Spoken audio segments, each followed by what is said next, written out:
अगर दुनिया की सबसे महान साहित्यिक रचना के बारे में सोचा जाए ना, हाँ, एक ऐसी रचना जो शायद सबसे बेहतरीन हो, बिल्कुल। मतलब एक ऐसी रचना जिसके भाव इतने गहरे हों कि बड़े बड़े विद्वान हैरान रह जाएं, जो शब्दों की किसी भी सीमा से परे हो।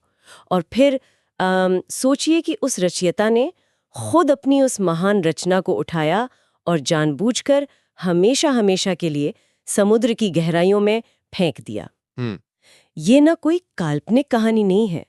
आज की इस गहन चर्चा में हम एक ऐसे ही रहस्य का विश्लेषण कर रहे हैं। आम बात हो रही है हनुमद रामायण की, बिल्कुल। एक ऐसा महाकाव्य जिसे स्वयं हनुमान जी ने रचा था और जो महर्षि वाल्मीकि की रामायण से भी कई अधिक विस्तृत और भावपूर्ण माना जाता है। पर हैरानी की बात यह है कि आज उसका कोई भौतिक अस्तित्व नहीं है। हाँ, ये विषय वाकई चौंका देने वाला है। आज हम मुख्य रूप से the lost Ramayana, Hanuman supreme sacrifice of devotion नामक स्रोत का विश्लेषण कर रहे हैं। हम्म। इसमें ना आनंद रामायण जैसे प्राचीन और दुर्लभ ग्रंथों के संदर्भ छिपे हैं। मतलब ये चर्चा सिर्फ एक खोई हुई पांडुलिपि को ढूंढने के बारे में नहीं है। तो फिर किस बारे में है? ये मानव मनोविज्ञान, रचना के अहंकार और उस बिंदु का अध्ययन है जहां एक रचयिता और उसकी रचना के बीच का मोह पूरी तरह से टूट जाता है। सही बात है। और इस पूरी चर्चा का उद्देश्य भी वही है, सिर्फ एक पौराणिक कथा को सुनाना नहीं। मतलब इस स्रोत के माध्यम से हम सृजन, त्याग और उस निष्काम कर्म की कार्य प्रणाली को समझने का प्रयास करेंगे जो आज के समय में लगभग असंभव सा लगता है। बिल्कुल। तो कहानी की शुरुआत ना एक बहुत ही दिलचस्प मोड़ से होती है। लंका का युद्ध समाप्त हो चुका था, रावण का अंत हो गया था और भगवान राम अयोध्या लौटकर राजा बन चुके थे। युद्ध के बाद का ये वो समय था जब एक नए युग की शुरुआत हो रही थी। जो भी संघर्ष था वो खत्म हो गया था। अब समय था पुरस्कारों का, पदों का और सम्मान का। हर कोई अयोध्या के उस नए दरबार में अपनी एक जगह पा रहा था। सही कहा। लेकिन इस पूरे उत्सव और पद वितरण के बीच ना हनुमान जी की जो भूमिका रही वो सबसे अलग थी। चलिए इसको थोड़ा विस्तार से समझते हैं। हाँ, देखिए, युद्ध के बाद की स्थिति का जो मनोवैज्ञानिक विश्लेषण है ना, वो बहुत जरूरी है। जब कोई बड़ा लक्ष्य पूरा होता है तो उसके बाद मिलने वाली पहचान इंसान की सबसे बड़ी प्रेरणा बन जाती है। बिल्कुल, लोग क्रेडिट लेना चाहते हैं, वही ना। लेकिन हनुमान जी ने अयोध्या के उस वैभव में, उस सत्ता के केंद्र में कोई पद या सम्मान नहीं मांगा। ऐतिहासिक संदर्भ ये बताते हैं कि वो उस कोलाहल और उत्सव से पूरी तरह दूर हिमालय के एकांत और शून्य में चले गए। अरे वाह! हाँ, ये सिर्फ एक जगह का बदलाव नहीं था, ये मानसिक चेतना का एक पूरी तरह से अलग स्तर था। और हिमालय की उस जमा देने वाली ठंड और एकांत में जाकर उन्होंने जो किया ना, उसने सृजन की परिभाषा को ही बदल दिया। वहां जाकर उन्होंने किसी कागज या भोजपत्र पर नहीं, बल्कि विशाल और कठोर शिलाओं पर, मतलब बड़े बड़े पत्थरों पर अपने नाखूनों से राम कथा को उकेरना शुरू किया। सोच कर ही हैरानी होती है। वाकई, मतलब ये विचार ही अपने आप में विचलित कर देने वाला है कि एक व्यक्ति कठोर पत्थर पर अपने नाखूनों से कुछ लिख रहा है। उस शारीरिक पीड़ा के बीच भी हर अक्षर में एक ऐसा गहरा प्रेम था जिसे शब्दों में बांधना मुश्किल है। अब यहाँ ना एक बात समझने वाली है। सुनने वालों के लिए ना मैं इसको एक एनालॉजी से समझाती हूँ। हाँ, बताइए। ये वैसा ही है जैसे दुनिया का सबसे महान चित्रकार एक घने जंगल में बैठकर अपनी सबसे बेहतरीन पेंटिंग बनाए, जिसे वो किसी आर्ट गैलरी में नहीं लगाना चाहता, बल्कि केवल सृजन के आनंद के लिए बना रहा है। क्या बात है। इस एनालॉजी से एक बहुत ही गहरा सिद्धांत निकल कर आता है, जिसे ग्रंथों में निष्काम कर्म कहा गया है। यहाँ सबसे दिलचस्प बात यह है कि आज की आधुनिक व्यवस्था में देखिए, हर छोटा सा काम करने के बाद भी एक इंसान चाहता है कि उसे उसका श्रेय मिले। हाँ, वैलिडेशन चाहिए सबको। बिल्कुल, क्रेडिट की ये भूख इंसान के हर काम से जुड़ी होती है। लेकिन हनुमान जी पत्थरों पर जो उकेर रहे थे ना, उसका कोई टारगेट ऑडियंस था ही नहीं। कोई उन्हें देख ही नहीं रहा था। सही बात है। वो किसी बाहरी दुनिया के लिए था ही नहीं, वो केवल उनके अपने आंतरिक सत्य और प्रेम का बहना था। जब काम करने के पीछे कोई फल पाने की इच्छा ही ना होना तो काम का स्वरूप ही पूरी तरह बदल जाता है। और शायद यही कारण है कि वो रचना इतनी शक्तिशाली बन गई। लेकिन जब कोई इतनी महान रचना आकार लेती है तो दुनिया में उसका टकराव होना भी तय है। यहाँ कहानी वाकई बहुत रोचक हो जाती है। हिमालय की उसी गहरे शांति में एक और महान व्यक्तित्व का आगमन होता है, महर्षि वाल्मीकि। हाँ, महर्षि वाल्मीकि जिन्होंने अपनी रामायण पूरी कर ली थी और एक तरह से दुनिया को राम की कहानी देने का सबसे बड़ा श्रेय उनके पास था। देखिए, वाल्मीकि जी का हिमालय पहुंचना इस पूरी घटना का सबसे बड़ा वैचारिक मोड़ है। अच्छा, वो कैसे? जब वो वहां पहुंचते हैं और उनकी नजर उन विशाल शिलाओं पर पड़ती है जिन पर हनुमान जी ने अपने नाखूनों से वो गाथा लिखी थी, तो वो उसे पढ़ने लगते हैं। जैसे जैसे वो उस हनुमान रामायण के अक्षरों को पढ़ते हैं, वो वहीं स्तब्ध रह जाते हैं और उनकी आंखों से आंसू बहने लगते हैं। उन्हें ये एहसास हो जाता है कि ज्ञान और शब्दों की चाहे जितनी भी ऊंचाई हो, वो इस विशुद्ध भक्ति के सामने बहुत छोटी है। बाप रे! उन्हें स्पष्ट दिखाई देता है कि हनुमान जी की इस रचना के सामने उनकी अपनी लिखी रामायण बहुत फीकी है। और इसी बिंदु पर उनके भीतर एक गहरी पीड़ा और असुरक्षा उठती है कि अब उनकी रचना को दुनिया में कौन पढ़ेगा। वेट, एक सेकेंड। मैं यहाँ थोड़ा रोकना चाहूंगी। मुझे यहाँ एक बहुत बड़ा विरोधाभास दिखाई दे रहा है और मैं इस बात को इतनी आसानी से स्वीकार नहीं कर सकती। क्यों? क्या हुआ? मतलब महर्षि वाल्मीकि कोई साधारण लेखक या आज के जमाने के कोई कंटेंट क्रिएटर तो थे नहीं। बिल्कुल नहीं। वो एक सिद्ध संत थे, एक ऐसे ऋषि जिन्होंने संसार का सारा मोह त्याग दिया था। तो फिर उनके मन में अपनी किताब की बिक्री, अपनी लेगेसी या अपनी ख्याति को लेकर ये असुरक्षा कैसे आ सकती है? मौजिद सवाल है। मतलब जिसे हम प्रोफेशनल जेलसी कहते हैं ना, ये इतने ऊंचे स्तर के संत के मन में कैसे पैदा हो सकती है? ये बात ना तर्क की कसौटी पर पूरी तरह खरी नहीं उतरती। हाँ, ये उलझन बहुत स्वाभाविक है और इसी उलझन में मानव मनोविज्ञान का सबसे गहरा रहस्य छिपा है। देखिए, इसे केवल एक साधारण ईर्ष्या या जेलसी का नाम देना इस पूरी घटना के साथ अन्याय होगा। तो फिर ये क्या था? दरअसल अहंकार, या जिसे हम मैं का भाव कहते हैं ना, वो बहुत ही सूक्ष्म होता है। एक इंसान धन का, सत्ता का या रिश्तों का मोह छोड़ सकता है, लेकिन सृजन का अहंकार सबसे अंत में जाता है। सृजन का अहंकार मतलब क्रिएटर्स ईगो? बिल्कुल। इसे इस तरह समझा जा सकता है कि जब कोई कलाकार या रचयिता कुछ बनाता है ना, तो वो रचना उसके लिए किसी मृत वस्तु जैसी नहीं होती, वो उसके अपने ही अस्तित्व का एक हिस्सा बन जाती है। यह एक माता पिता और उनकी संतान के रिश्ते जैसा है। ओह, अब समझ आ रहा है। वाल्मीकि जी का दुख ये नहीं था कि उन्हें कोई रॉयल्टी नहीं मिलेगी या उनका नाम नहीं होगा। उनका दुख ये था कि उन्होंने अपना पूरा जीवन, अपनी पूरी चेतना जिस एक उद्देश्य को दे दी थी, राम की कथा को दुनिया तक पहुंचाने का उद्देश्य, वो उद्देश्य ही अब अर्थहीन लग रहा था। ये एक रचयिता की अपनी रचना के प्रति वो गहरी ममता है जो ज्ञान के बहुत ऊंचे स्तर पर पहुंचने के बाद भी इंसान के भीतर कहीं ना कहीं बची रह जाती है।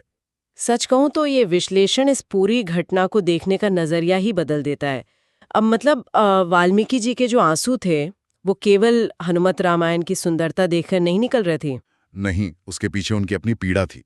हाँ, वो आंसू उस सच्चाई का सामना करने के कारण भी थे कि उनकी अपनी आध्यात्मिक यात्रा में उनके पूरे वैराग्य के बावजूद अभी भी मैं या मेरा सृजन का एक बहुत ही बारीक सा धागा बाकी था जो उन्हें बांधे हुए था। बिल्कुल सही पकड़ा आपने। ये वाकई झकझोर देने वाला विचार है कि एक सिद्ध ऋषि भी सृजन के मोह से पूरी तरह मुक्त नहीं हो पाता। अब सवाल यह है कि वाल्मीकि जी के मन में चल रहे इस द्वंद्व का, इस गहरी असुरक्षा का अंत कैसे होता है? और यहां से ना ये कथा अपने सबसे चरम बिंदु, मतलब सर्वोच्च त्याग की ओर बढ़ती है। क्या करते हैं हनुमान जी? हनुमान जी, जिनकी चेतना पूरी तरह से शून्य और प्रेम से भरी हुई थी, वो वाल्मीकि जी के मन की उस सूक्ष्म पीड़ा को तुरंत भांप लेते हैं। एक सच्चे ज्ञानी की यही पहचान होती है कि वो बिना कहे सामने वाले के भीतर चल रहे तूफान को समझ लेता है। हनुमान जी समझ गए कि वाल्मीकि जी की रचना ही उनके जीवन का आधार है। इसके बाद हनुमान जी जो निर्णय लेते हैं ना, वो मानवीय इतिहास में त्याग की सबसे बड़ी घटना बन जाती है। उस दृश्य के बारे में सोचना ही रोंगटे खड़े कर देता है। स्रोत के अनुसार वो एक कंधे पर महर्षि वाल्मीकि को बिठाते हैं और दूसरे कंधे पर उन भारी शिलाओं को उठाते हैं। हाँ, उन शिलाओं को जिन पर उन्होंने अपने जीवन का सबसे गहरा प्रेम, अपना सबसे बड़ा सच अपने नाखूनों के दर्द से उकेरा था। वो उस पूरे भार को लेकर हिमालय से नीचे समुद्र के किनारे तक आते हैं। और फिर बिना किसी झिझक के, बिना एक पल का भी सोच विचार किए, अपनी उस पूरी महान रामायण को समुद्र की अनंत गहराइयों में विसर्जित कर देते हैं। वो वाल्मीकि जी की ओर देखकर मुस्कुराते हैं और कहते हैं कि ये गाथा केवल उनके राम के लिए थी। अगर दुनिया को मार्ग दिखाने का काम वाल्मीकि की रामायण करेगी तो यही उनके राम की इच्छा है। अद्भुत। मतलब इस घटना की गहराई को समझना शब्दों के परे है। अगर हम इसे आज के कॉन्टेक्स्ट में रखें ना, तो सुनने वालों को शायद ऐसे समझ आए। बताइए। कल्पना कीजिए कि किसी ने एक ऑस्कर जीतने लायक फिल्म बनाई हो, लेकिन सिर्फ इसलिए उसकी इकलौती कॉपी हमेशा के लिए डिलीट कर दी ताकि उसके दोस्त की फिल्म हिट हो सके। क्या बात है। पत्थरों का वो भौतिक वजन और इस पूरी रचना का जो एक भावनात्मक वजन था ना, दोनों को एक साथ उठाना और फिर पानी में छोड़ देना, कोई भी साधारण इंसान अपनी सबसे अच्छी रचना को छोड़ने से पहले 1000 बार सोचेगा। ये डिटैचमेंट या वैराग्य का आखिर कौन सा स्तर है? अगर हम इसे व्यापक संदर्भ में देखें तो ये वैराग्य का वो स्तर है जहां मैं पूरी तरह से विलीन हो चुका है। जब व्यक्ति किसी कार्य को केवल प्रेम और भक्ति के कारण करता है ना, तो कार्य पूरा होते ही उससे मुक्त हो जाता है। काम ही उसका फल बन जाता है। बिल्कुल। हनुमान जी के लिए वो भारी शिलाएं केवल एक माध्यम थी, उनके प्रेम की एक प्रक्रिया थी। जैसी वो प्रक्रिया पूरी हुई, उन पत्थरों का कोई विशेष अर्थ उनके लिए नहीं बचा। लेकिन वाल्मीकि जी के लिए? वाल्मीकि जी के लिए उनकी रामायण एक उपलब्धि थी। हनुमान जी ने अपनी उपलब्धि इसलिए मिटा दी क्योंकि उनके भीतर उसे बचाने वाला कोई अहंकार बचा ही नहीं था। और वो पानी में उस रचना को विसर्जित करने का जो प्रतीक है ना, वो बहुत गहरा है। वो कैसे? देखिए, पानी विसर्जन का सब कुछ अपने भीतर घोल लेने का प्रतीक है। हनुमान जी ने केवल पत्थरों को नहीं डुबोया, उन्होंने उस संभावना को ही डुबो दिया जो भविष्य में उन्हें एक महान रचयिता का तमगा दे सकती थी। ये सच में अकल्पनीय है। अपनी ही बनाई हुई किसी महान चीज को इस तरह मिटा देना कि उसका कोई निशान भी ना बचे। लेकिन क्या सच में उसका कोई निशान नहीं बचा? अच्छा सवाल है। क्योंकि स्रोत इस ओर भी इशारा करते हैं कि वो हनुमद रामायण पूरी तरह से गायब नहीं हुई। इसके पीछे ना कुछ बहुत ही रहस्यमय तथ्य एवं भौतिक साक्ष्य जुड़े हुए हैं। पत्थर के अंश का विशेष रूप से जिक्र आता है, जिसे महाधृणु कहा गया था। बिल्कुल। महाधृणु केवल एक पत्थर का टुकड़ा नहीं है, वो उस सर्वोच्च त्याग का एक भौतिक आवेश माना जाता है। और बातुमा केवल जनश्रुतियों तक सीमित नहीं है। जी। भारत के महानतम कवियों में से एक कालिदास के बारे में भी स्रोत एक बहुत ही महत्वपूर्ण जानकारी देते हैं। ऐसा माना जाता है कि कालिदास को समुद्र किनारे उस हनुमद रामायण का केवल एक छोटा सा अंश, मतलब पत्थर पर लिखा एक श्लोक पढ़ने का अवसर मिला था। वेट, सच में? और उस एक छोटे से अंश ने कालिदास जैसे महान कवि पर क्या प्रभाव डाला? कालिदास, जो स्वयं शब्दों के सबसे बड़े जादूगर माने जाते थे, उस एक श्लोक को पढ़कर नतमस्तक हो गए थे। बाप रे! उनका निष्कर्ष ये था कि उस श्लोक में शब्दों की जो बुनावट थी, जो भावों की शुद्धता थी, वो किसी भी सांसारिक कवि की पहुंच से बाहर है। वो कला का नहीं, बल्कि विशुद्ध चेतना और चेतना से निकले प्रेम का प्रमाण था। कालिदास ने ये स्वीकार किया कि ऐसा सृजन केवल वही कर सकता है जिसने अपने अस्तित्व को पूरी तरह से मिटा दिया हो। ये विचार अपने आप में कितना जादुई लगता है ना, कि आज भी समुद्र की गहराइयों में, लहरों के नीचे वो भारी शिलाएं कहीं दबी होंगी, उन पर लिखे वो नाखून के निशान आज भी उस अनंत प्रेम की गवाही दे रहे होंगे। बिल्कुल बिल्कुल। लेकिन इन रहस्यमयी बातों से परे ना, श्रोता इस पूरे प्रसंग से 3 बहुत ही प्रैक्टिकल और गहरी सीखों को भी सामने लाते हैं, जो सीखें आज के इस भाग दौड़ और कंपटीशन वाले जीवन में सीधे तौर पे लागू होती हैं। हाँ, और उन सीखों की प्रासंगिकता पर विचार करना बहुत जरूरी है। स्रोत के अनुसार जो सबसे पहली सीख है, वो है रचना के अहंकार का त्याग। इसका अर्थ यह है कि जब भी जीवन में कुछ बहुत अच्छा या महान काम किया जाए, तो उसे दुनिया के सामने साबित करने की जो बेचैनी होती है ना, उससे मुक्ति पानी चाहिए। जो काम वास्तव में महान है, वो बिना शोर मचाए भी अपनी सार्थकता सिद्ध कर देता है। लेकिन आज के कॉरपोरेट और सोशल मीडिया के युग में इसको लागू करना कितना मुश्किल है। मतलब हर कोई अपने काम को एक लाउड स्पीकर पर रखकर दुनिया को बताना चाहता है। वही ना। अगर किसी ने कोई प्रोजेक्ट किया है तो उसे 10 जगह बताना है ताकि उसका प्रमोशन या उसकी विजिबिलिटी बनी रहे। ऐसे में अपना अहंकार छोड़ना एक बहुत बड़ी मनोवैज्ञानिक चुनौती है। बिल्कुल सही कहा। और यही बात ना दूसरी सीख से भी जुड़ती है, दूसरों की खुशी में अपनी खुशी ढूंढना।